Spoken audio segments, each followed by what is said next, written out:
अभ्यास से नहीं होते, हमारी बहुत बड़ी गलती होती है। इस अभ्यास को किस हद तक सफलता से हम कर सकते हैं, इसका जीता जाता उदाहरण है श्री राजीव मल्होत्रा जी।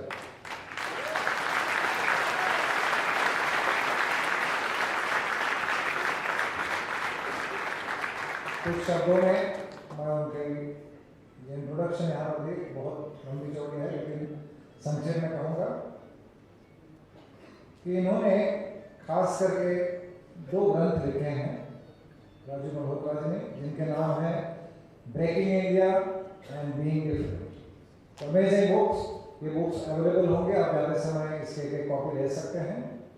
और इसमें हमारा जो सनातन धर्म है उसके ऊपर किस प्रकार से आघात हो रहे हैं पाश्चात्य संस्कृति से, अनेक देशों से, इसका बहुत सुंदर विवरण राजीव जी ने किया हुआ है। और इनका अभ्यास इतना गहरा है कि बहुत सारे जो इंटरफेथ कॉन्फ्रेंसेस होते हैं उनमें उनको बुलाया जाता है। और पहली बार, ये बहुत सुंदर शब्द है, जब इंटरफेथ कॉन्फ्रेंस होते हैं वहां पर लोग कहते हैं कि रिलीजियस टॉलरेंस, म्यूचुअल टॉलरेंस, ये बातें कही जाती है। राजीव जी ने पहली बार एक बड़े कॉन्फ्रेंस में कहा कि इसको म्यूचुअल रिस्पेक्ट में बदला जाए, क्योंकि टॉलरेंस मतलब जब तक मैं आपको टॉलरेट कर सकता हूं तब तक करूंगा, उसके बाद मैं आपको खत्म करूंगा। लेकिन respect means we can live together. Rajiv ji इनका, he is a founder of Infinity Foundation, which is meant for giving grants for research and education for such kind of dharma activities. And so far, they have given 400 grants worth $4 million from his own funds.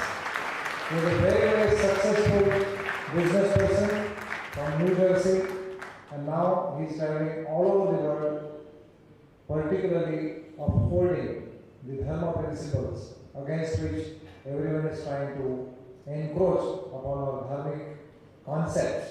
And therefore, we are very, very fortunate to have Rajiv ji with us. He is here for quite a few days, and wherever there are other programs also you can please attend. Now, I request Rajiv ji to come and give his sermon.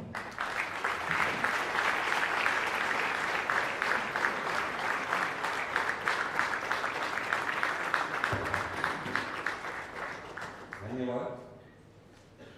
I am delighted to be here. Doctor Swami ने इतने स्पष्ट और इतने सरल तरीके से समझाया कि हमारी क्या समस्या है कि मैं सिर्फ जो कुछ एक्स्ट्रा पॉइंट्स जो कहने हैं वही कहूँगा, पर सेम पॉइंट्स मैं रिपीट करने की कोशिश नहीं करूँगा, बिकॉज उनकी स्पीच बहुत सरल है। जो नेशन बिल्डिंग जिसको कहते हैं, नेशन बिल्डिंग, अपनी देश को बनाए, उसके बारे में मैं कुछ विचार समझाना चाहता हूँ। इंडिया इंडिपेंडेंट तो हो गया, पर जो कॉलोनाइजेशन थी, मन की कॉलोनाइजेशन अभी भी है। सिर्फ फिजिकल कॉलोनाइजेशन चली गई, डीकॉलोनाइजेशन पूरी तरह से नहीं हुई, क्योंकि अब फाइनेंशियली भी इंडिया थोड़ा इंडिपेंडेंट हो रहा है और पॉलिटिकली बाकी देशों से इंडिपेंडेंट हो गया, लेकिन जो विचार की, सिद्धांत की कॉलोनाइजेशन है वो अभी तक भी है। भाषा की कॉलोनाइजेशन है, जो देश इंडियन लोगों को शौक है कि विदेशी लोगों से इमिटेट करें, उनके विचार में मिले, और खासकर जो एलीट लोग हैं, ये एक तरह की कॉलोनाइजेशन है। तो मैं इसके बारे में कुछ कहना चाहता हूँ कि जो नेशन बिल्डिंग है, नेशन बिल्डिंग एक मामूली चीज़ नहीं है। नेशन बिल्डिंग ये नहीं है कि आप 5 साल के बाद वोट कर दीजिए और हमारी एक क्रिकेट टीम है, वो तो पॉप कल्चर है, वो क्रिकेट टीम है। वोटिंग अच्छी बात है, डेमोक्रेसी बहुत इंपॉर्टेंट बात है, पर नेशन बिल्डिंग एक और काम है। नेशन बिल्डिंग के लिए, जिसको कहते हैं इंग्लिश में grand narrative of history. Grand narrative मतलब एक कहानी, एक महान कहानी, बहुत ग्रेट कहानी अपने देश के बारे में ऐसी होनी चाहिए जिसको सब देशवासी लोग माने कि ये हमारी कहानी है, ये हम हैं, हु आर वी, उसका आंसर उसमें होना चाहिए। कहाँ से आए, कैसे हमारे रिचुअल्स हैं, सिंबल्स हैं, कैसे हमारा वातावरण है, कैसे हमारे थॉट्स हैं, फिलॉसफी है, और कहाँ हम जा रहे हैं, इसके बारे में एक कहानी होनी चाहिए जो सारे कंट्री के लोग माने। इस वक्त इंडिया का ग्रैंड नैरेटिव नहीं है। एक मार्क्सिस्ट का ग्रैंड नैरेटिव है इंडिया के बारे में, जो कहता है क्लास स्ट्रगल है, क्लास कॉन्फ्लिक्ट है, होती जा रही है, उसके मुताबिक उन्होंने इतिहास लिखा है इंडिया का। एक द्रविडियन इंडोलॉजी कहते हैं, उन्होंने अपना ग्रैंड नैरेटिव लगाया है कि आर्यन आए थे और हम द्रविडियन थे, तो उनकी अपनी कहानी है। एक दलित स्कॉलर्स हैं, हम इन लोगों से काफ़ी बातचीत करते हैं, काफ़ी बहस करते हैं, उनकी अलग एक तरह से उनके लीडर्स ने विदेश से ये चीज़ सीखी है, कैसे डिवाइड एंड रूल ब्रिटिश कर रहे थे, अभी भी ये चीज़ें चल रही हैं। तो एक उनकी अलग कहानी उन्होंने बनाई है, और उनको फॉरेन कंट्री से ट्रेनिंग के लिए लोग भेजते हैं। ये यूथ एम्पावरमेंट, यूथ ट्रेनिंग के नाम पर उनको ये चीज़ें सिखाई जाती हैं। और एक फॉरेन मिशनरीज ने एक ग्रैंड नैरेटिव चलाया है इंडिया के बारे में कि ये क्रिश्चियन नेशन होना चाहिए। एक पाकिस्तान में एक इंडोलॉजी पढ़ाई जाती है, रिसर्च करते हैं इंडोलॉजी। इंडोलॉजी है जो स्टडी ऑफ इंडिया, जो ब्रिटिश ने शुरू की थी, जर्मन से शुरू की थी, फ्रेंच ने शुरू की थी, अब इंडिया में हो रही है, अब अमेरिकन कर रहे हैं। तो ये जो इंडोलॉजी है, इसके भी कई रूप हैं, कई तरह की इंडोलॉजी चल रही है। पाकिस्तान में इंडोलॉजी है कि इंडिया की सारी history based on Mughal empire की दृष्टि से इंडोलॉजी चलाई जा रही है। और मुगल एम्पायर को खराब करने के लिए अंग्रेज आए, अंग्रेज चले गए, अंग्रेजों ने चलाया, और अब क्योंकि अंग्रेज चले गए हैं तो वापस मुगल एम्पायर को आना चाहिए। ये इस तरह की दृष्टि से पाकिस्तान में इंडोलॉजी चलती है। चाइना में जो इंडोलॉजी चलती है, उसके मुताबिक जो नॉर्दर्न बेल्ट है, माउंटेन्स की बेल्ट है, वो चाइना के पास होनी चाहिए। नेपाल, भूटान, नॉर्थ ईस्ट, जहाँ पर वाटर है, पानी है, जहाँ पर नदियाँ हैं, जहाँ से नॉर्थ की सारी नदियाँ आती हैं, चाइनीज़ आइडियोलॉजी के मुताबिक वो उन्हीं का होना चाहिए। और अब धीरे धीरे वो नेपाल को भी टेक ओवर करने की कोशिश करेंगे, और धीरे धीरे भूटान को भी करेंगे, और नॉर्थ ईस्ट पर तो अरुणाचल पर तो ऑलरेडी उनका क्लेम है। तो ये जो इंडिया की ग्रैंड नैरेटिव होनी चाहिए, हमारे हाथ में होनी चाहिए, उसके बेसिस पर हम यूनिटी कर सकते हैं आपस में। वो इस वक्त हमारे हाथ में नहीं है, क्योंकि कुछ तो बाहर के लोगों ने नैरेटिव बनाए हैं हमारे बारे में, और हमारे लोगों ने भी वो मान लिए हैं। कुछ लोगों ने, जैसे माओइस्ट हैं, उन्होंने चाइना का नैरेटिव अपने बारे में मान लिया है। कई लोग यहाँ पर हैं जो पाकिस्तान का नैरेटिव मानते हैं, कई लोग ऐसे हैं जो क्रिश्चियन आइडियोलॉजी के नैरेटिव मानते हैं, और जो हमारे लोग हैं कुछ सेक्युलर नैरेटिव मानते हैं, कुछ मार्क्सिस्ट नैरेटिव मानते हैं, कुछ द्रविडियन नैरेटिव मानते हैं। इसलिए कोई इंडिया का जो ग्रैंड नैरेटिव है उस पर एक कंसेंसस, नेशनल कंसेंसस इस वक्त नहीं है। और ये काफ़ी अफसोस की बात है, क्योंकि यूनिटी जैसे कॉर्पोरेट ब्रांड होता है, एक तरह की कहानी, एक कॉर्पोरेट की कहानी होती है जो उन्होंने बनाई है, जो चाहते हैं कि सारे एम्प्लॉयज़, सारे सेल्स फोर्स उसको माने और दुनिया में वही ब्रांड को बनाएं, ताकि लोग भी उस कंपनी को, उस ब्रांड के साथ ही पहचानें। तो इस तरह से जैसे कॉर्पोरेट ब्रांड होता है, इस तरह कंट्री का भी एक नेशनल नैरेटिव होता है, नेशनल कहानी, जो जैसे पहले ज़माने में रामलीला होती थी। सब लोग जब हम छोटे थे, दिल्ली में राजेंद्र नगर में रहते थे, वहाँ पर हमारे मोहल्ले में रामलीला की जाती थी। हर साल 1 महीना 1.5 महीना हम सब बच्चे रामलीला में लगे रहते थे। कोई किसी का क्या रोल है, किसी का क्या रोल है, कपड़े बनाने, डेकोरेट करना, सारा स्टेज को 1 महीना लगाते थे। और इससे साथ हमको काफ़ी अपने इतिहास के बारे में, काफ़ी अपने हु आर वी, हम कौन हैं, उसके बारे में पता चलता। अब वो तो चला गया। अब जब हम टीवी पर रामायण देखते हैं तो वो हमारी कहानी नहीं है, वो किसी और लोगों ने पुराने ज़माने में उन लोगों ने कुछ किया था, उसके बारे में एक शो है, एक कहानी है। लेकिन जब हम खुद ही रामलीला करते हैं तो वो हमारी कहानी हम कह रहे हैं, ये फ़र्क है। और अब टीवी रामायण भी, इस तरह की चीज़ें भी अपने इतिहास, अपने टेक्स्ट बुक्स में, अपने जो नैरेटिव है उसमें इतनी ज़ोर से नहीं है, उसकी वो भी कमज़ोरी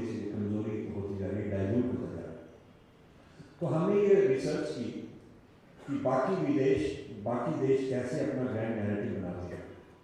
अब देखिए, ये यूएसए में बहुत इन्वेस्टमेंट है national narrative, patriotism, national narrative के बारे में इन्वेस्टमेंट है। चाइना में बहुत इन्वेस्टमेंट है, रशिया में, जापान में, फ्रांस में, इंग्लैंड में, कई कंट्रीज जो सक्सेसफुल कंट्रीज हैं, स्टेबल कंट्रीज हैं, उनमें अपने कंट्री के बारे में जो कहानी है जिससे पेट्रियाटिज्म पैदा होती है, उसमें बहुत इन्वेस्ट किया जाता है। अब जैसे यूएसए में कार्नेगी एक बहुत बिलियनर थे, तो उन्होंने 1800s में शुरू किया एक योजना, कार्नेगी एंडाउमेंट, कि हर एक शहर में एक पब्लिक लाइब्रेरी होनी चाहिए। और उन्होंने लिखा कि पब्लिक लाइब्रेरी का सबसे मेन पर्पस होना चाहिए कि सारे लोग यहाँ आए और अपनी कंट्री की हिस्ट्री के बारे में, क्यों हम ग्रेट हैं, उस तरह की हिस्ट्री पुस्तकें लिखी होनी चाहिए और लोग वो पढ़ें। तो लाइब्रेरी जो अमेरिका में है बहुत फेमस है, पब्लिक लाइब्रेरी सिस्टम बहुत फेमस है, उन्होंने शुरू किया था। और शुरू करके उन्होंने काफ़ी फंडिंग करके हिस्ट्री टेक्स्ट बुक्स लिखाएं, ग्रेट फलाना हीरो उसके बारे में, फलाना बैटल, इस तरह की हिस्ट्री लिखवाई ताकि लोगों में प्राइड हो कि हम अमेरिकन सिटीजन हैं। उन्होंने ये काम शुरू किया। रॉकफेलर ने फिर कार्नेगी को मिलकर 1892, जब कोलंबस का 400th एनिवर्सरी था, 1892 वर्ल्ड फेयर किया, सारी दुनिया को बनाएंगे कि हमारा ग्रेट नेशन कितना ग्रेट है, और सारे पर्पस ये था पेट्रियाटिक आइडियाज फैलाएंगे। और उन्होंने कोलंबस डे को गवर्नमेंट हॉलीडे बनाया, जो अभी भी हॉलीडे है। पहले 400 साल कोलंबस के बाद कोलंबस डे हॉलीडे नहीं था। उन्होंने बनाया कि नेशन को, लोगों को एक पेट्रियाटिक आइडिया के लिए ऐसा डे होना चाहिए कि हमारा देश तब शुरू हुआ था। उस पर जुलाई 4 तो अंग्रेजों से आज़ादी का दिन है उनके लिए, पर कोलंबस डे है जब उनका नेशन शुरू हुआ था, जब वहाँ पर डिस्कवर हुआ था उनके बाद। तो इस तरह से उन्होंने काफ़ी योजनाएं की हैं। अब फोर्ड फाउंडेशन, जब वर्ल्ड वॉर 2 खत्म हुई तो ब्रिटिश एम्पायर तो खत्म हो गया, तो फिर ये चर्चा शुरू हुई कि अब जो वेस्टर्न लोग हैं, वेस्टर्न सिविलाइजेशन है, ब्रिटिश तो खत्म हो गए थे, अब ये अमेरिका को लीड करना है कि वेस्टर्न सिविलाइजेशन को कैसे दुनिया में डोमिनेट करना है। तो CIA ने कार्नेगी फाउंडेशन को, रॉकफेलर फाउंडेशन को और फोर्ड फाउंडेशन वालों के साथ काफ़ी मीटिंग्स की 1950s में, और उन्होंने फैसला किया कि ये फोर्ड फाउंडेशन का काम होना चाहिए कि जो थर्ड वर्ल्ड है वहाँ जाके इंटेलेक्चुअल्स को कैसे विन ओवर करो, उनको फंड्स दो, ग्रांट्स दो, उनसे काम करवाओ, उनको हेल्प करो, उनको कहो हम तुमको ह्यूमन राइट्स सिखाएंगे, हम तुमको फेमिनिज्म के बारे में सिखाएंगे, कास्ट के बारे में स्टडी करवाएंगे, उनको खूब फंडिंग दो और उनको उनके साथ मित्रता करो, दोस्ती बनाओ। और एक तो तुमको पता चलेगा कि वो लोग क्या सोच रहे हैं, एक तुम्हारे को उनके ऊपर थोड़ा इन्फ्लुएंस होगा। तो फोर्ड फाउंडेशन इसके बेसिस पर पिछले 50 साल इंडिया में काम कर रही है, और इंडिया में उन्होंने सारी दुनिया से ज़्यादा मैक्सिमम फंडिंग उन्होंने इंडिया में दी है। चाइना में वो नहीं अलाउ, क्योंकि चाइना लोग कहते हैं हमको आपकी जरूरत नहीं, हम अपने पैसों से आप ही रिसर्च कर लेंगे। बाहर के लोग आएंगे, रिसर्च करवाएंगे तो अपने विचार के बारे में करवाएंगे और उनका एजेंडा नहीं होगा। लेकिन इंडिया में हमने इस तरह की अपनी फाउंडेशन नहीं शुरू की। हम बाहर के लोगों को फाउंडेशन चलवाते हैं, और हमारे जो स्कॉलर्स हैं वो बहुत प्राउड है कि मेरे को फोर्ड फाउंडेशन ग्रांट मिल गया, मेरे को फुल ब्राइट मिल गया, मेरे को रॉकफेलर फाउंडेशन ने वहाँ भेज दिया। मतलब हम लोग वो उनका जो काम है, उनका विचार जो है, उनका जो ग्रैंड नैरेटिव है, उसको स्प्रेड करने के लिए हम बहुत खुश हैं कि हमारे से काम हो रहा है।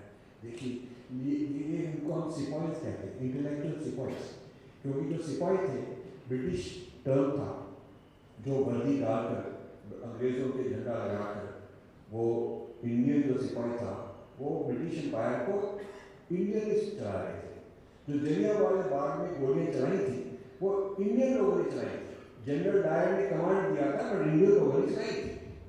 अंग्रेज तो बहुत कम नंबर के थे, उनका एम्पायर तभी चलता था क्योंकि इंडियन लोग उनके काम में लगे हुए थे। यही तो महात्मा गांधी ने कहा था, उनकी जो पुस्तक है हिंद स्वराज 1909 में लिखी थी, उन्होंने यही कहा था कि जो इंडियन उनके लिए काम कर रहे हैं वो ही उनकी गलती है, वो हम कॉलोनियल बात में फंसे हुए हैं, उनके कारण ये सारा काम चल रहा है।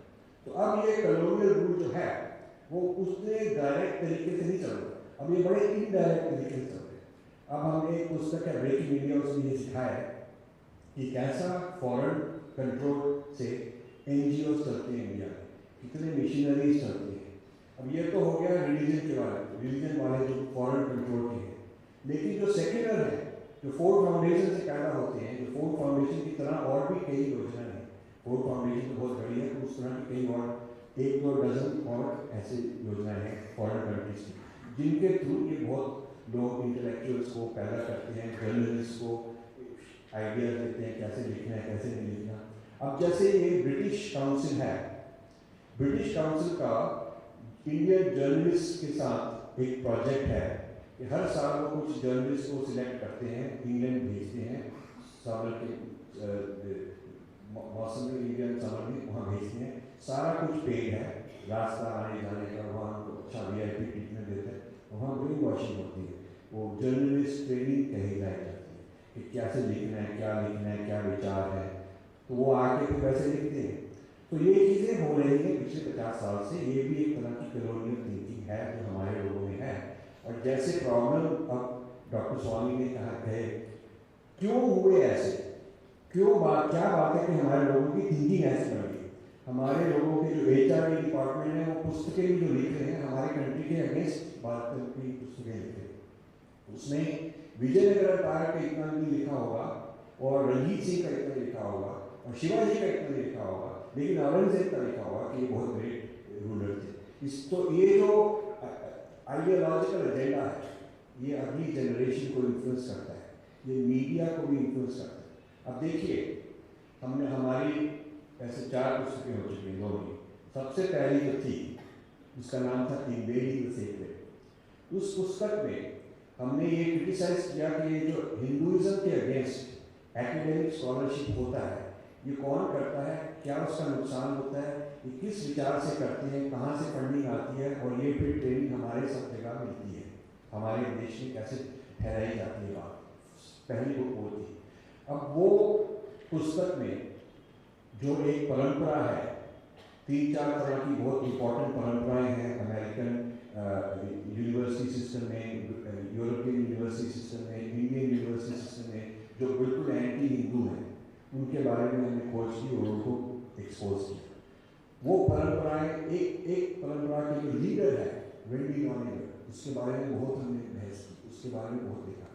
अब वेंडी डॉनेकर को बॉम्बे में एक मेजर इंडस्ट्रियलिस्ट ने पिछले 1-2 साल बहुत बड़ा अवार्ड दिया, और उनकी जो पुस्तक है बेस्ट सेलर बना दी इंडिया में।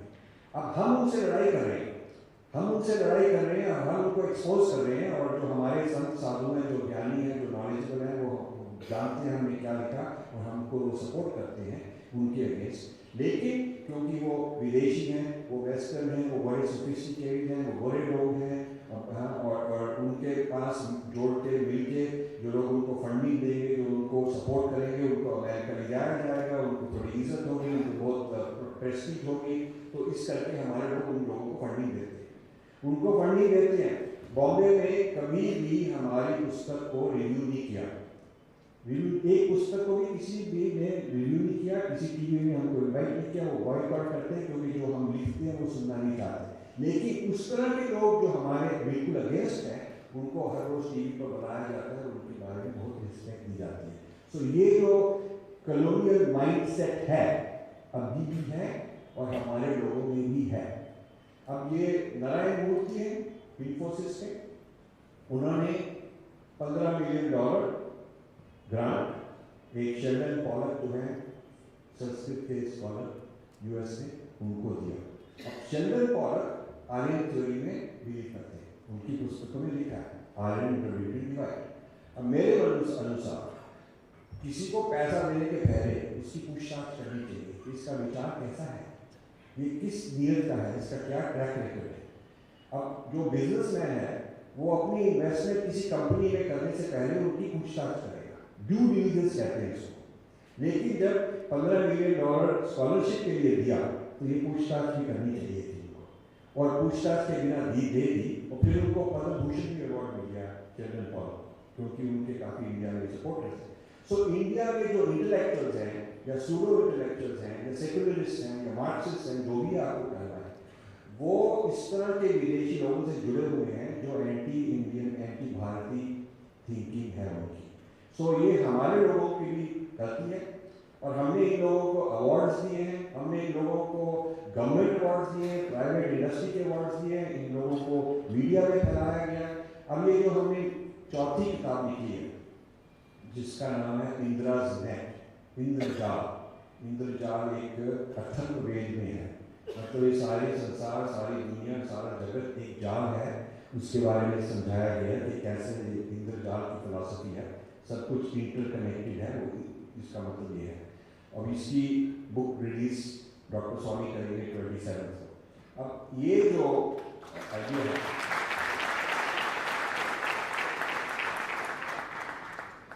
अब ये जो पुस्तक है, अब इसके लिए इंटरव्यू लेना, रिव्यू लेना बहुत मुश्किल है हमारे लिए। और इस पुस्तक में हमने जिन लोगों को क्रिटिसाइज किया कि वो एंटी हिंदू, एंटी इंडिया के बारे में जो लिख रहे हैं वो कैसे लिख रहे हैं, क्या उनका विचार है, क्या उनके बारे में हमने पूर्व पक्ष किया और फिर उत्तर पक्ष दिया। पंकज मिश्रा हैं, एक ज्योतिर्मय शर्मा हैं, कई लोग हैं, कई विदेशी हैं, कई यहाँ हैं, और एक बड़ी इंपॉर्टेंट इंटेलेक्चुअल लोग हैं जिनके काफ़ी इन्फ्लुएंस है। उनको तो हर रोज़ किसी न किसी टीवी पर मिल जाती है बात, और जो उनको क्रिटिसाइज करे कि ये जो एंटी इंडिया लिख रहे हैं ये गलत लिख रहे हैं, क्यों गलती है, और उनकी हम गलतियाँ पॉइंट आउट करके लिख रहे हैं, तो हमारी जो इंटेलिजेंशिया है उनका प्रोजेक्ट है कि ये इसको बाइकआउट करो, इग्नोर करो, क्योंकि ऑलरेडी बहुत पॉपुलर हो रहा है। अब हमारी बुक्स बेस्ट सेलर बढ़ गई है क्योंकि सोशल मीडिया के कारण, और क्योंकि कितने स्टूडेंट्स हैं।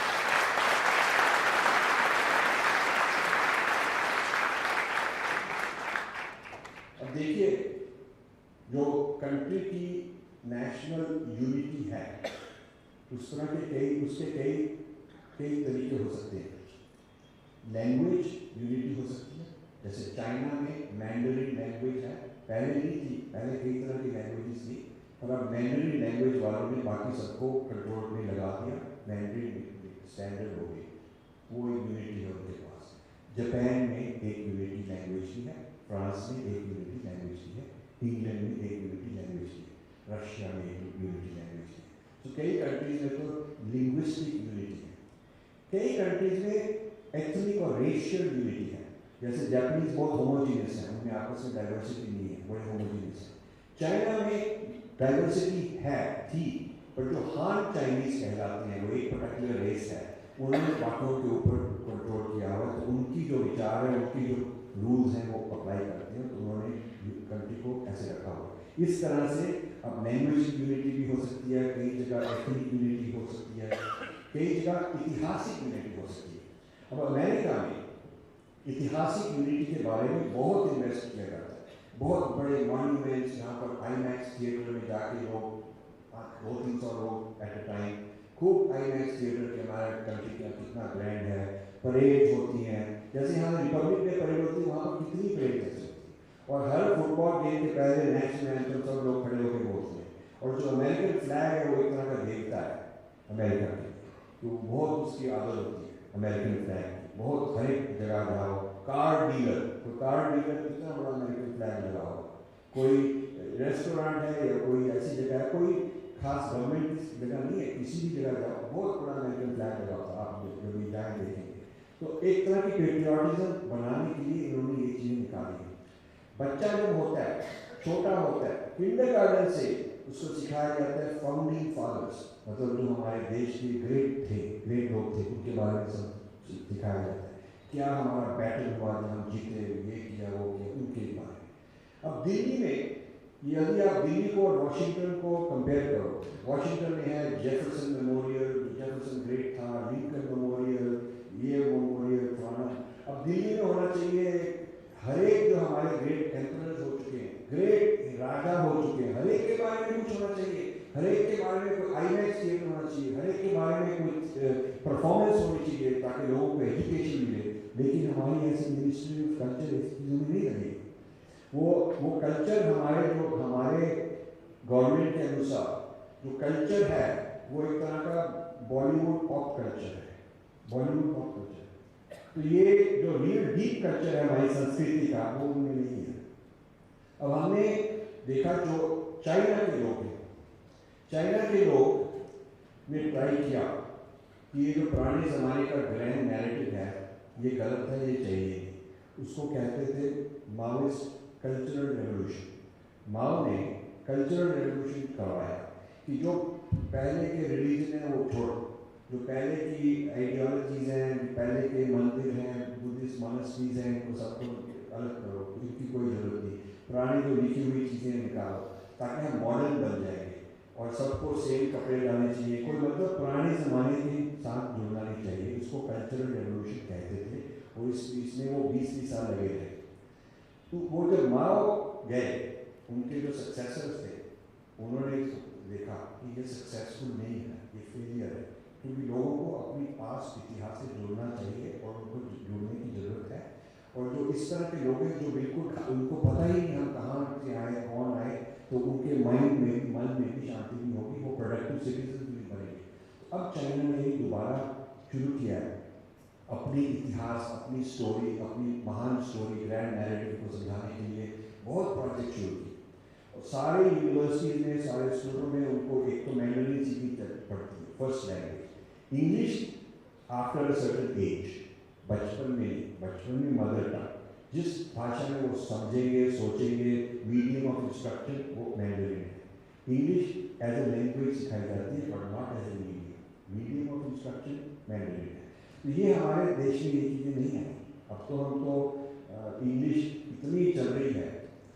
दिल्ली में हमारे मदर के घर जो ड्राइवर है, उनके छोटे बच्चे हैं, जब भी हम जाते हैं हम उनको नमस्ते कहते हैं। ड्राइवर कहता है सर को गुड मॉर्निंग बोलो, बिकॉज उनको कॉम्प्लेक्स है, इंफीरियरिटी कॉम्प्लेक्स कि ये हमको क्या नमस्ते समझ के कह रहा है, क्या समझ रहा है, गुड मॉर्निंग क्या है। तो ये आइडियाज हमारे कंट्री में सब लेवल्स पर पहुँच गई है। अब चाइना ने 100 कन्फ्यूशियस इंस्टीट्यूट्स खोले। कन्फ्यूशियस उनका एक बहुत हिस्टोरिकल ग्रेट आदमी था, थिंकर था, जिसने उनकी संस्कृति चलाई। संस्कृत का जो फाउंडेशन है वो कन्फ्यूशियन कहलाया जाता है, कन्फ्यूशियन। तो ये जो कन्फ्यूशियस आदमी है, इसके नाम पर उन्होंने 100 इंस्टीट्यूशंस खोले हैं सारे कंट्रीज में। अफ्रीका में बहुत सारे हैं, साउथ ईस्ट एशिया में बहुत सारे हैं, यूएसए में वगैरह खोले। इंडिया में भी आई थिंक उन्होंने, इंडियन गवर्नमेंट ने उनसे कोई अभी टाइप नहीं किया शायद। तो वो हर एक कन्फ्यूशियस इंस्टीट्यूट का काम है कि जो उनकी आइडियोलॉजी है, जो उनका ग्रैंड नैरेटिव है, जो उनकी फिलॉसफी है, उसके बारे में वो सिखाएं सबको।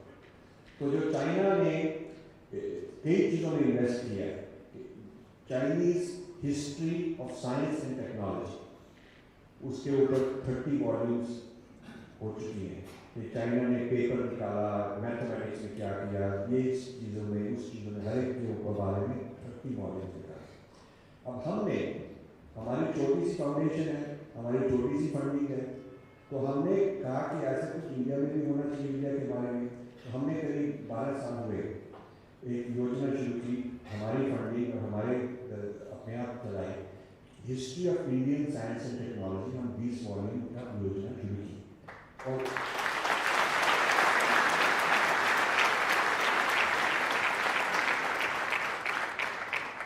और इसमें 9 वॉल्यूम आ चुकी है, जो आप खरीद सकते हैं। 9 वॉल्यूम आ चुकी है। हमने जब ये शुरू की तो हमको एक हार्वर्ड में एक है, इंडोलॉजी का काफ़ी फेमस आदमी है, उसने हमको कहा कि आपका काम इंडिया में नहीं हो सकता, आप हमको दीजिए, हम करवा सकते हैं, पर इंडिया के लोग ये काम नहीं कर सकते। तो हमने कहा क्यों? कहते वो तो प्रॉमिस करेंगे फिर नहीं करेंगे, लेट हो जाएंगे, वैसे आप यहाँ भाग दौड़ करेंगे, आपके पैसे ले जाएंगे, कोई काम नहीं करेगा। कुछ हद तक तो वो ठीक थे, कुछ लोगों ने हमको ठगा, कुछ काफ़ी लोगों ने पैसा लेकर भाग भी गए, और जिन्होंने कहा 2 साल में उसका करेंगे तो उनको 4 साल लगे, जिन्होंने कहा इतना पैसा लगेगा उससे 3 टाइम ज़्यादा लगे। ठीक है, हम तो करते गए, फिर कम से कम काम तो हुआ। हमारा ये प्लान था कि 100% ये रिसर्च इंडिया में इंडियंस करेंगे, जो एडिटर है इंडियंस होंगे, जो रिव्यू करेंगे वो इंडियंस होंगे, जो कॉपी राइटर इंडियंस।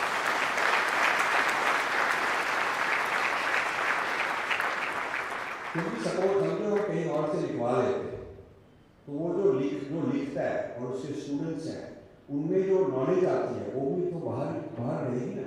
यदि हम चाहते हैं कि ये रिवाइवल करें, रीअवेकन करें, हमने अब वाटर मैनेजमेंट सिस्टम्स के बारे में 2 वॉल्यूम निकाले कि कैसे हमारे कंट्री में वाटर मैनेजमेंट होती थी, जिसकी अब बहुत ज़रूरत है। अब वो पुस्तक निकालने के लिए जो रिसर्च करेगा और उसके स्टूडेंट्स हैं, वो दोबारा वो चीज़ें पैदा नहीं कर सकती। और इस तरह से कैसे स्टील बनता था जो सारी दुनिया में मशहूर था, कहीं और ऐसा स्टील बनता ही नहीं। इस तरह की हर एक अलग अलग वॉल्यूम निकाली। अब जब हमने ये काम शुरू किया तो हम एडिटर्स को हायर करने की इंटरव्यू कर रहे थे कई लोगों से। तो एक लेडी आई अप्लाई कर रही थी, वो यहाँ पर एनसाइक्लोपीडिया ब्रिटानिका में चीफ एडिटर थी। तो वो हमारे से इंटरव्यू कर रही थी। हमने उससे पूछा, आपकी तो इतनी बड़ी जॉब है, हमारी तो छोटी सी फाउंडेशन है, तो आप वो छोड़ के यहाँ क्यों आएंगे? तो वो एक्चुअली हमारे विचार को प्राप्त करने के लिए हमारे से पूछ रही थी। उसकी ये भी इंटेंशन ये नहीं थी हमारे को ज्वाइन करे, वो सिर्फ अपनी खोज कर रही थी। तो उसने काफ़ी हमारे से प्रश्न पूछे कि क्या टॉपिक्स होंगे, क्या होगा, कैसे होगा।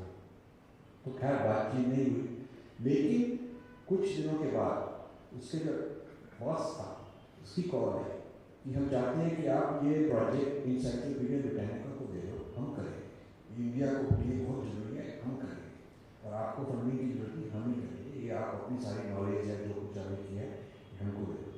तो हमने उनसे थोड़ा डिस्कशन किया। एक तो उनका बजट पर वॉल्यूम $250,000 था। $250,000 मैंने प्लान किया, इतना, क्योंकि बड़ी टीम चाहिए, क्या कितने लगेंगे साल, और हमारा जो बजट था उससे 1/10 में हमें काम किया इंडिया से।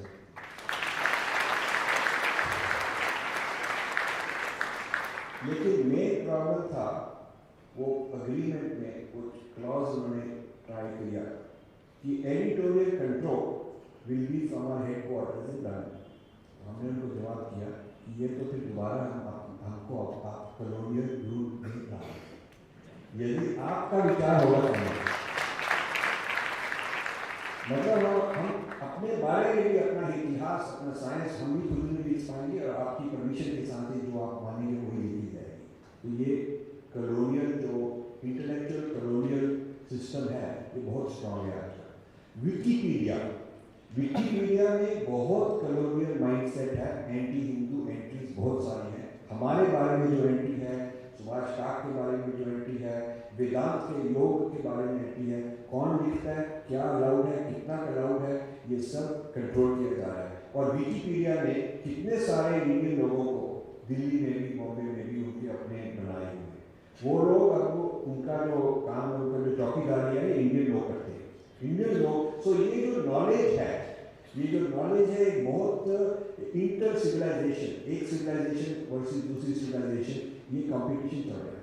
ये इंटेलेक्चुअल लेवल में कंपटीशन बहुत ज़्यादा तेजी से चल रहा है, और हमारे लोगों को ये इसके बारे में ज़्यादा पता नहीं है, और ज़्यादा जानकारी नहीं है, और ना ही वो सुनना चाहते हैं बारे में।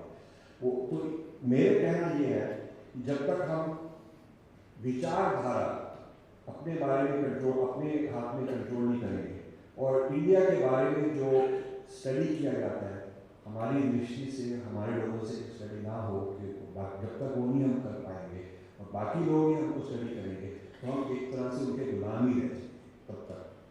सो ये शिफ्ट जो है कि हमारी दृष्टि से ही हम देखना चाहते हैं अपने आप को और दूसरों को, इस चेंज में हम लगे हुए। और हमारा कहना ये है कि जब तक ऐतिहासिक यूनिटी नहीं ना हो, और फिलोसॉफिकल यूनिटी, मतलब जो विचारधारा की यूनिटी है, सिद्धांत की यूनिटी है, और लिंग्विस्टिक यूनिटी, जब तक ये 3 तरह की यूनिटी ना हो, आप सिर्फ इकोनॉमिक प्रोग्रेस से कंट्री को यूनाइटेड नहीं रख सकते। सिर्फ जीडीपी बढ़ा दिया, पानी दे दिया, बिजली दे दी, वो सब ठीक है, ज़रूरी है, लोगों को टैबलेट चाहिए, फ़ोन चाहिए, कारें चाहिए, पेट्रोल, ये वो सब कुछ चाहिए। ये मटीरियल लेवल की प्रोग्रेस के साथ, ये जो बाहर का इंफ्रास्ट्रक्चर है उसके साथ आप कंट्री को टुगेदर नहीं रख सकते। जो अंदर की इंफ्रास्ट्रक्चर है, जो मन की इंफ्रास्ट्रक्चर है, जो आध्यात्मिक इंफ्रास्ट्रक्चर है, उसको यूनाइट करना जरूरी है। अभी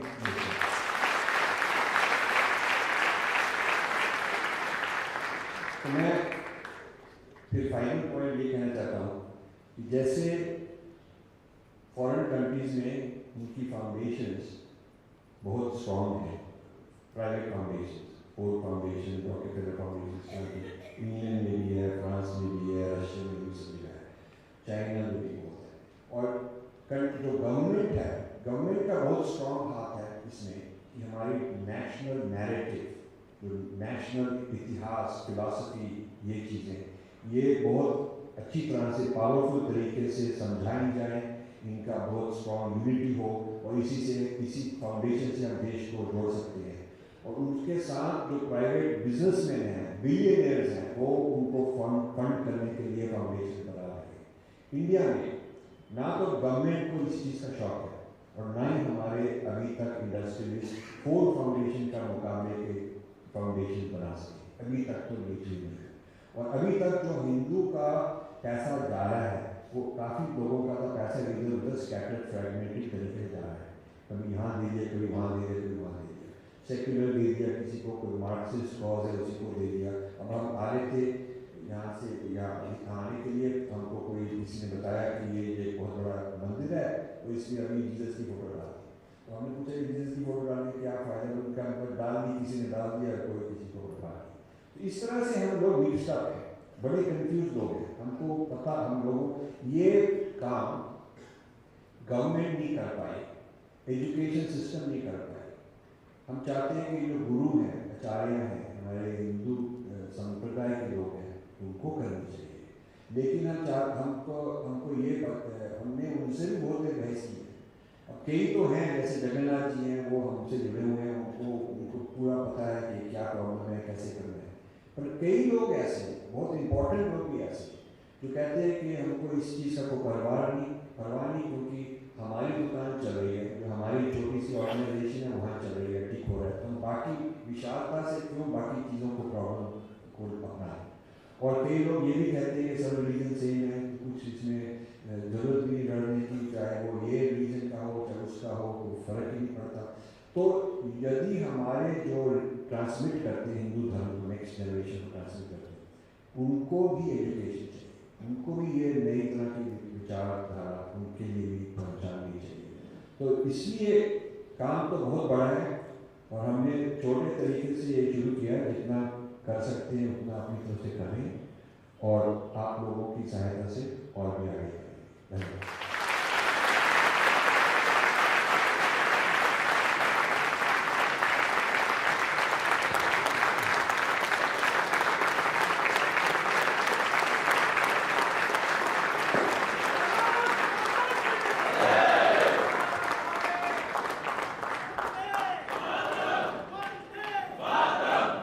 बहुत बहुत धन्यवाद Rajiv ji. You spoke exactly like modern day Chanakya. Wonderful. हम साधारण बुद्धि के लोगों को इतनी गहराई से समझ में भी नहीं आएगी, लेकिन ऐसे बुद्धिमान लोग जिन्होंने इतना सारा रिसर्च किया है, इनके कारण कुछ प्रकाश जरूर होगा। अभी हम ऑडियंस है, इनको प्रश्नोत्तर के लिए आमंत्रित करते हैं। आप डॉक्टर स्वामी या राजीव जी से प्रश्न पूछ सकते हैं। आपके पास जो प्रार्थना की चिट है या और कोई चीज होगी, उसके ऊपर प्रश्न लिख कर आप यहाँ पर भेज सकते हैं।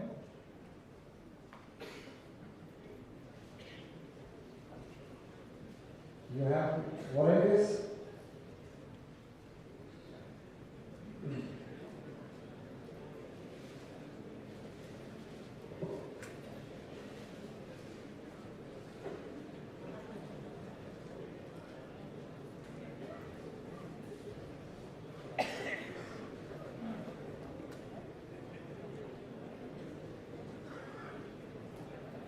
Yes.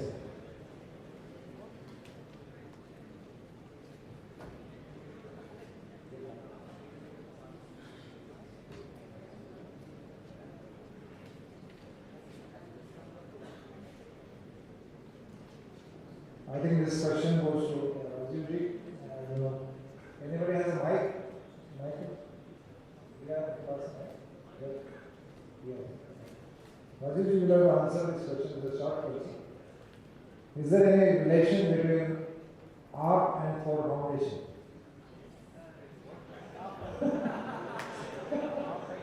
Right, right. Quick.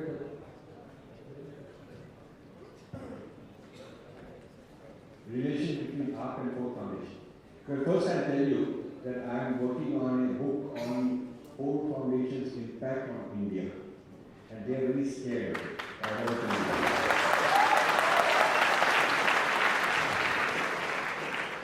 About 10 years ago, I went to Ford Foundation in Delhi, right here, India International Center, Klima Mission, these areas, very prestigious areas.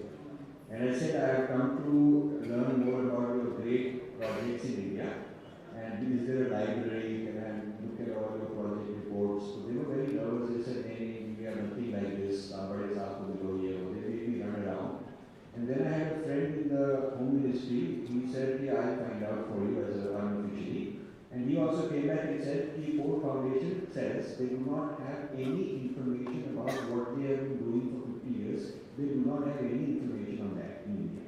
I found that to be very strange because every organization wants to promote and show off what good work they have done. And Ford Foundation must be embarrassed or must be trying to hide something because they do not want me to read all the reports. हर एक project जब दिया जाता है तो वो उसमें condition होती है कि जिसको ग्रांट दिया है वो रिपोर्ट लिखे तो वो रिपोर्ट्स जो हैं एक लाइब्रेरी में रखी जाती हैं तो जाके कोई रिसर्च जाके उनको पढ़ सकता है तो ये इनके पास कोई रिपोर्ट्स ही नहीं थी फिर मैंने उनको न्यूयॉर्क ऑफिस जाके पूछा कि इंडिया के बारे में कहाँ है रिपोर्ट्स उन्होंने फिर कहा कि आप दिल्ली जाएँ दिल्ली वाले कहते हैं न्यूयॉर्क में ऐसे हमको बताया अब धीरे धीरे करके through various sources I've been able to collect quite a lot of their reports and so I am now putting together कि वो जो Ford Foundation है उसका क्या इंडिया पर इम्पैक्ट हुआ इंटेलेक्चुअली और वो इम्पैक्ट काफ़ी डेंजरस हुआ है उन्होंने काफ़ी ये जो एंटी इंडिया लोग हैं जो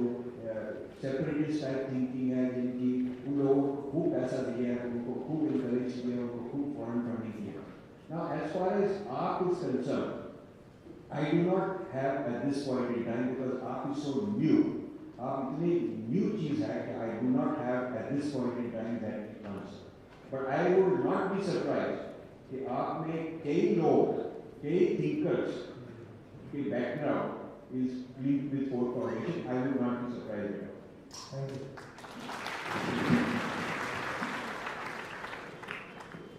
This is for Dr. Swami. As a common man, I want BJP to come in power and Namo to be our PM. I don't see BJP cadres in touch with people on ground. I am worried what to do. Well, I think this is a problem which can be sorted out.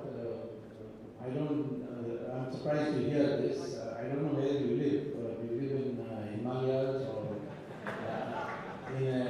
because everywhere, every corner you will find some BJP person in the city of Bombay. In case you still have difficulty, let me know and I'll put some of our people to find out why you are not able to contact BJP people. So, on the other hand, we don't want to do a drama like the AAP party, see? Sit on the pavement and have a big crowd and then have to run away into the office. This is for Rajivji. What can we do to improve the education system of India? But firstly, the government has to develop what I call narrative of India. India की overall कहानी क्या है जो education reflect होनी चाहिए. Ministry of Culture को वो reflect करके अपना काम करना चाहिए. Ministry of HRD का काम है. और ये जो टेक्स्ट बुक्स हैं ये गलत लिखी गई है इसमें इंडियन हिस्ट्री भी ठीक नहीं है. और जो कॉलेजेस में करिकुलम है फिलॉसफी डिपार्टमेंट का वो विदेशी फिलॉसफी ज़्यादा सिखाते हैं जो सोशियोलॉजी डिपार्टमेंट से वो विदेशी सोशल थ्योरीज हमारे ऊपर डालते हैं एंथ्रोपोलॉजी डिपार्टमेंट वैसा ही है तो ये जो ह्यूमैनिटीज़ और सोशल साइंसेज हैं वो विदेशी वेस्टर्न दृष्टि से बनाई गई हैं, इम्पोर्टेड हैं, वो हमारे सिद्धांत के साथ जुड़ी हुई नहीं है। और इनको चेंज करने के लिए जब बीजेपी 6 साल के लिए थी, उन्होंने स्कूल डिपार्टमेंट के लिए चेंज नहीं किया। उन्होंने जो ये करीब 5-10 मेजर ऑर्गेनाइजेशन हैं गवर्नमेंट की, जिनका इनमें इन चीज़ों में बहुत हाथ होता है, उनको चेंज नहीं करता है। ये चेंज करने के लिए बहुत professionally knowledgeable people, intellectual people जो ये बहुत खोज कर चुके हैं, रिसर्च कर चुके हैं, उनका ये काम है, और गवर्नमेंट को ये करना पड़ेगा। Thank you.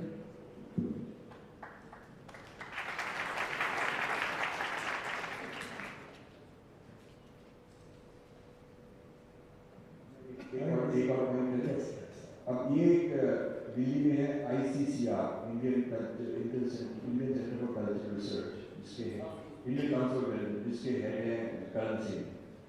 अब उन्होंने 100 से ज़्यादा India studies chairs foreign countries में फंड किए। अब हमने जाकर उनकी खोज की है कि किस किस को चेयर दी है और क्या क्यों दी है और वो क्या सिखा रहा है। वो जो लोगों को सिलेक्ट किया है, वो इन विचारों के जो विचार मैं कह रहा था कि इंडिया ग्रैंड नैरेटिव होना चाहिए, कि इंडिया की हिस्ट्री, साइंस, टेक्नोलॉजी, इतिहास, सारी चीज़ें, फिलॉसफी, ये इनमें इनके साथ जुड़े हुए लोग नहीं हैं।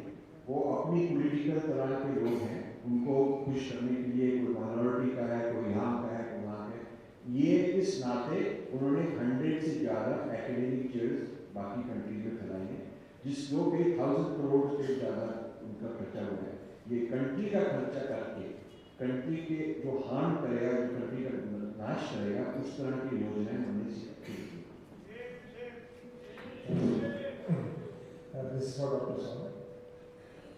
आज केवल हिंदू साधु संतों को ही झूठे आरोप लगाकर जेल में डाला जाता है, ऐसा क्यों? इसका क्या सोल्यूशन है?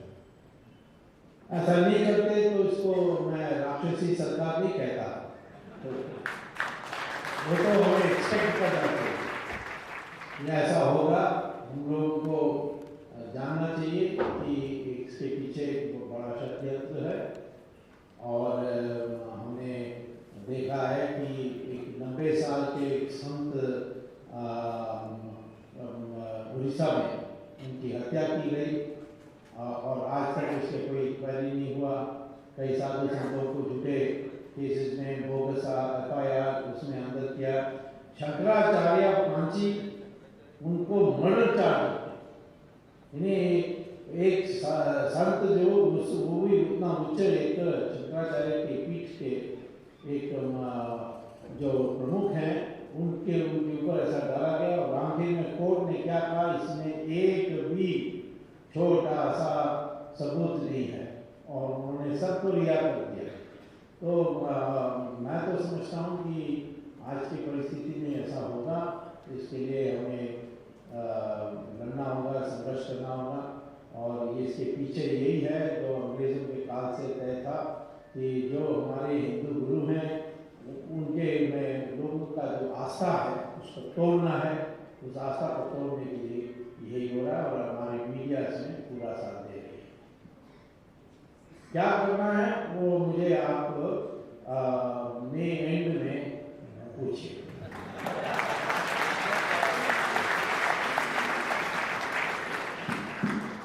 ये राजीव जी के लिए है। What do you think is the reason for Israel's outstanding nation building despite lack of grand narrative? Israel has a grand narrative. Israel has a very clear grand narrative. और ये जो Jews हैं, we can learn a lot. 20 million, 2 crore Jews worldwide. तो उसमें कुछ Israel में रहते हैं, कुछ न्यूयॉर्क, लंदन, इस तरह के रहते हैं। और उन्होंने ये 75 years ago से स्ट्रैटेजी निकाली कि हम कैसे अपने नैरेटिव को, अपनी आइडेंटिटी को प्रोटेक्ट कर सकते हैं और कैसे उसको फैला सकते हैं। मतलब वो कन्वर्ट नहीं करते, पर अपने आप को पावर में कैसे ला सकते हैं। तो USA में जो AJC है, जूइश कोलिशन है, अमेरिकन जूइश कोलिशन है, और इस तरह के और जो ऑर्गेनाइजेशन है, हम उनसे कई बार बातचीत करते हैं ताकि हम उनसे भी सीख सकें। तो उन्होंने एक तो यूनिटी उनमें बहुत है और वो यूनिफाइड फंडिंग देते हैं, यूज अलग अलग यहाँ वहाँ नहीं देते, अपनी योजना को फंडिंग देते हैं और फिर वो योजना डायरेक्ट करती है कहाँ है और उससे उनका पॉलिटिकल इन्फ्लुएंस बहुत है, जो वाशिंगटन में पॉलिटिकल इन्फ्लुएंस बहुत है और उनके फाइनेंशियल कंट्रोल, फाइनेंशियल इंडस्ट्री में, मीडिया इंडस्ट्री में, लीगल इंडस्ट्री में उनके बहुत कंट्रोल है। तो इसलिए उन्होंने इजराइल को प्रोटेक्ट करने के लिए ये चीज़ें बनाई, बड़ी सक्सेसफुल बनाई। अदरवाइज जो इजराइल छोटा सा है, सराउंड मुस्लिम कंट्री से सराउंडेड है, वो तो खत्म हो जाना। ये जो उनके स्ट्रैटेजी है, सारे वर्ल्ड वाइड स्ट्रैटेजी है, बहुत थोड़े से व्यूज हैं, उन लोगों ये तो बहुत अमेजिंग केस स्टडी कैसे किया। Thank you.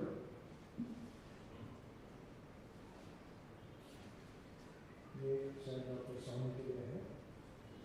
My query is about reconversion to Hindutva. How can you do it?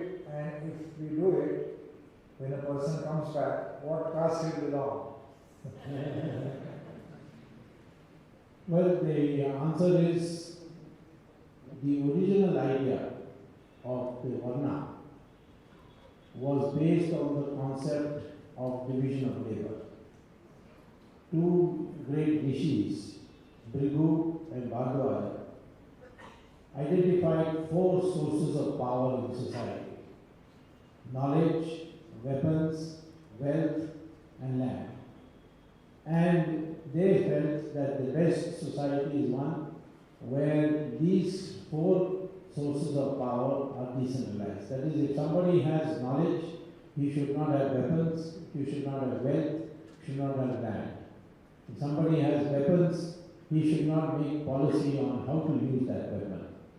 If he has wealth, then his society, his position in society should not be determined by the amount of wealth he has. Same thing with land. He must produce for the country's requirements. So this was the original idea, and it was not based on birth. For example, Veda Vyasa, who was a Maharishi, wrote the Mahabharata. His mother was a fisherwoman. So you can't say that his parents were Brahmins. In fact, his mother was not a Brahmin. Similarly, Kalidasa was a person who used to go and cut the branches of a tree for collecting firewood for the village. Same way with Vishwamitra. He was Rishi of Rishis. He was the topmost Rishis. Even the gods used to be scared of him. And he was born in a Kshatriya family. His mother and father were Kshatriyas. Ravan was a Brahmin, and he broke the law, so therefore he was punished. And he was punished by a Kshatriya, Lord Rama. And the entire society, including Brahmins, worship Rama, not the Ravan. They don't say Rama killed one of our Jaguars, you see. So I'm telling you, and finally, even amongst Dalits, the children of Dalits are not Dalits. For instance, Valmiki. Valmiki was the son of a Dalit family. And he became a Maharishi. Saraswati herself taught him the mantras, and he wrote the Ramayana. He became a Maharishi. So the question of caste, which caste or which Varna, as Malhotra has very often said, this caste is a wrong word. These Portuguese use the word costos, and Jat and Varna are different. Jat is where you can have family connections and birth connections, but it has got nothing to do, there is no importance except for marriage. Because the elections will now spoil the mentality of people and brought Jat in. But Varna is concerned, if you abide by the discipline of that Varna, then you are that Varna. So if you are converted from Muslim and you are a professor, then you declare yourself as a Brahmin, and I will myself put a Geneva on him.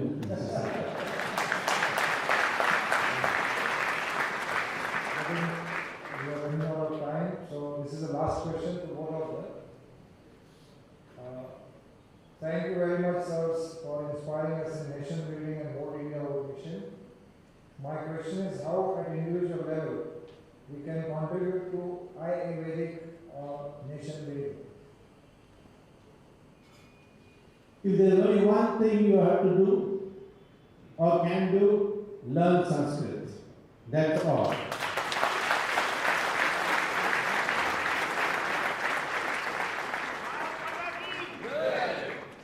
Well, Ayurvedic is an amazing organization, and I'm very proud to be part of that. And Vedanaji has started it. If you want to get involved, what I would like is give me your email IDs. If there are any piece of paper, write your email IDs. I'd like to include you on a list and keep you informed of various activities. I'd like to come every 3 months and have a support group here which can continue the work after I leave. So I would like to create that kind of a support group. And also, the books that I have written are available downstairs. I'll be standing there signing as long as people are interested in talking. So if you are interested in doing something, while we are downstairs signing books, you can come discuss ideas and we can get your email ID and then we can follow up, make a support group. So that this kind of emotion, जो passion है, excitement है, यहाँ भी खत्म ना हो, इसको continue किया जाए.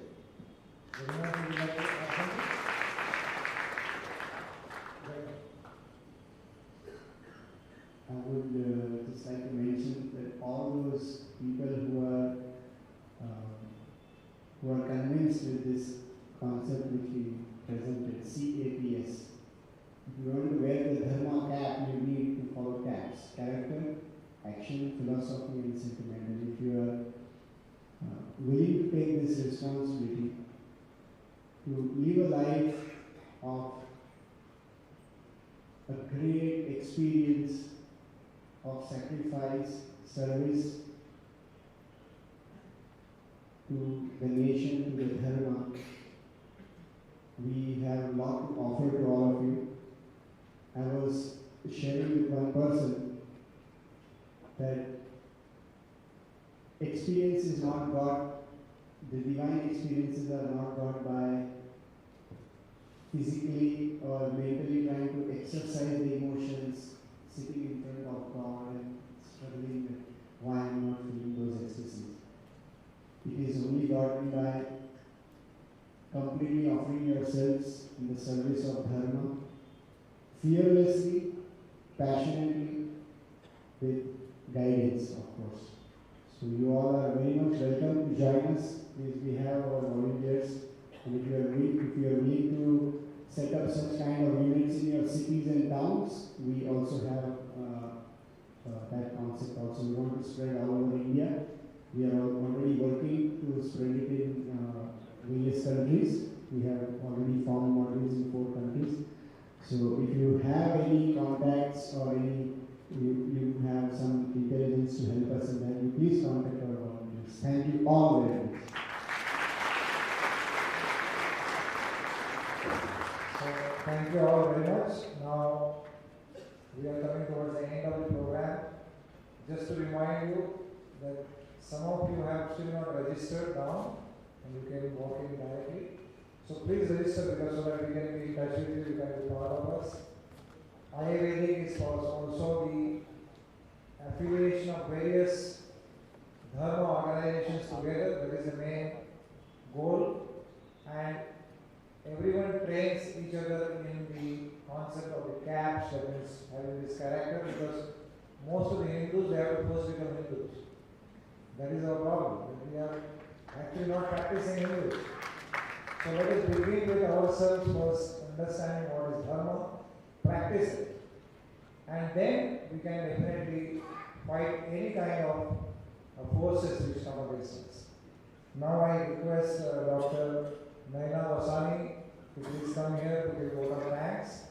And also, before the dignitaries give the dais, I would request all the volunteers to please come for a group photograph with the dignitaries.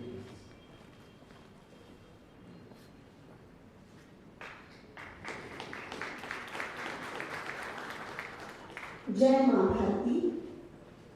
यदा यदा हि धर्मस्य ग्लानिर्भवति भारत अभ्युत्थानम् अधर्मस्य तदात्मानं सृजाम्यहम् पवित्राणाय साधूनां विनाशाय च दुष्कृतां धर्म संस्थापनार्थाय संभवामि युगे युगे।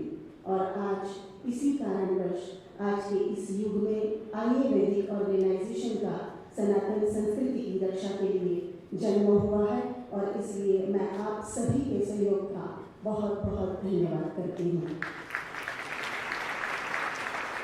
यहाँ पर उपस्थित सनातन संस्कृति प्रेमी, सनातन धर्म प्रेमी, हम सभी श्रोताजनों का संस्कृति के प्रति दृढ़ लगाव कराने हेतु हमारा मार्गदर्शन करने पधारे आदरणीय श्री राजीव मल्होत्रा जी का मैं आयुर्वेदिक ऑर्गेनाइजेशन की ओर से हार्दिक आभार प्रकट करती हूँ। हमारे आज के मुख्य अतिथि आदरणीय डॉक्टर श्री सुब्रमण्यम स्वामी जी, जो सनातन संस्कृति के प्रति समर्पित है और जिनकी वाणी ने हमें प्रोत्साहित किया और हमारे दिलों में एक नई प्रेरणा का संचालन किया है, उनका हम हृदयपूर्वक आभार प्रकट करते हैं। ज्योति जलाना तो हर कोई चाहता है, किंतु उस ज्योति को जले रहने के लिए बल, ऊर्जा और धृत की जरूरत होती है। आंधी से उसकी रक्षा करने के लिए सैकड़ों हाथों की जरूरत होती है।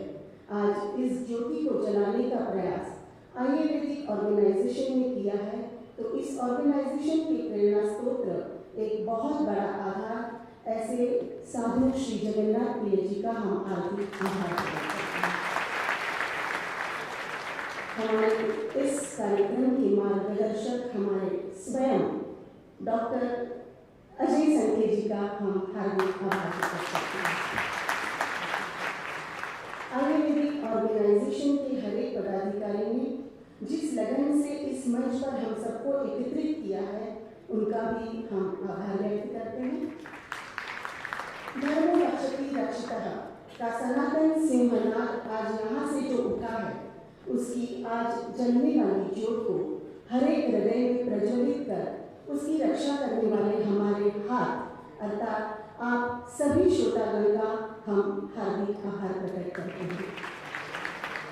और अंत में हमें इस सभा के आयोजनार्थ सहयोग करने वाले श्री योगी सभागृह के पदाधिकारी श्री अक्षर पुरुषोत्तम स्वामीनारायण संप्रदाय, मंच सजावट, विद्युत सजावट एवं साउंड सिस्टम के सहयोगियों का हम हृदयपूर्वक आभार अभिवादन करते हैं।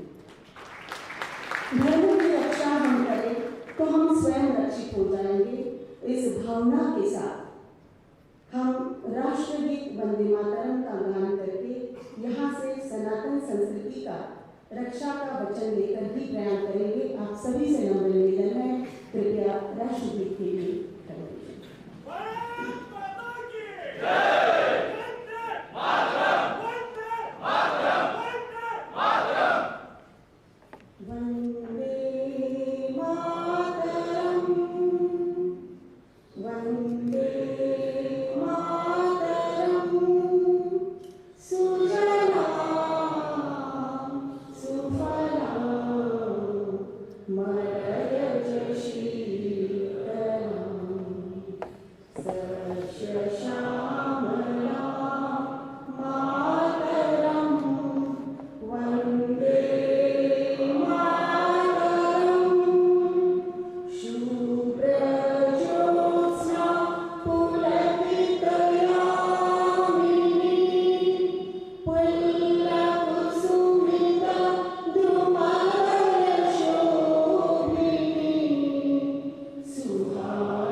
इस प्रेरणा के साथ आप सभी को शुभ रात्रि, धन्यवाद।